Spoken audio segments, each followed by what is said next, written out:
You know that feeling, right? Staring at a blank page, totally afraid to even start because you're worried it might not be perfect? Well, today, we're going to take that fear apart, piece by piece. We're going to find out why good enough isn't just settling, it's actually a super powerful way to get to excellence. Does this look familiar?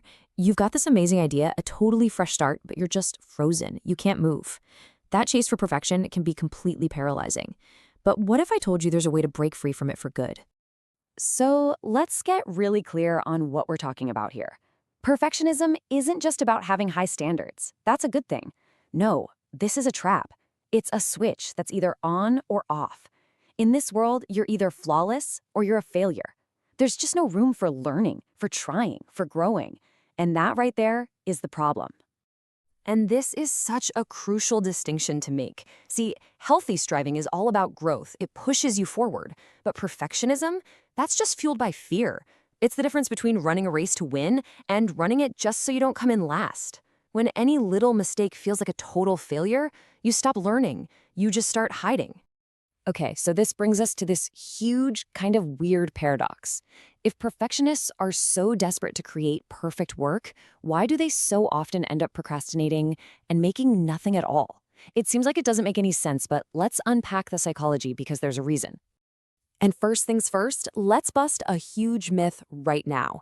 For a perfectionist, procrastination has absolutely nothing to do with being lazy or not having enough discipline.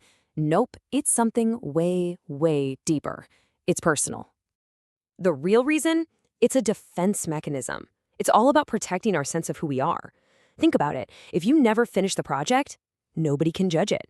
And if you never even start the project, well, then you can never, ever fail. This quote just nails it. Procrastination isn't some random, illogical thing. It's a strategy, even if we don't realize we're doing it. When your whole identity is wrapped up in being the smart one or the talented one, anything that isn't perfect feels like a direct hit. So your brain, trying to protect you, just hits the brakes. All right, so if that's the trap, how do we actually get out of it? Well, the first part of our escape plan comes from a really surprising story that's going to flip everything you think about quality on its head. It starts by shifting our focus from quality to quantity. So picture this, a ceramics class. The teacher splits the students into two groups. The first group, he tells them they're going to be graded purely on volume. If you make 50 pounds of pots, you get an A, 40 pounds, you get a B, and so on. Their one and only goal is to make a ton of pots.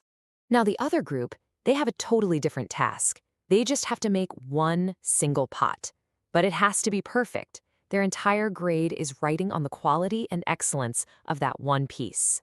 So the term ends, the teacher looks at all the work, and something amazing happens. The best pots, the most beautiful, the most skillfully made, the most perfect pots, they all came from the students who were being graded on quantity. And the takeaway here is so powerful.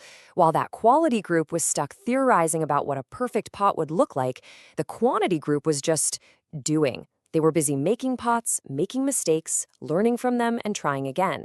They embraced the messy process, and through all that doing, they actually achieved excellence.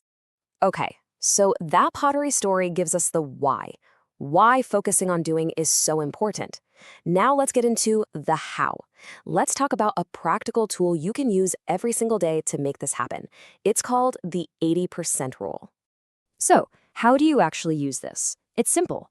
First, before you even start, define what good enough actually looks like. What's the goal?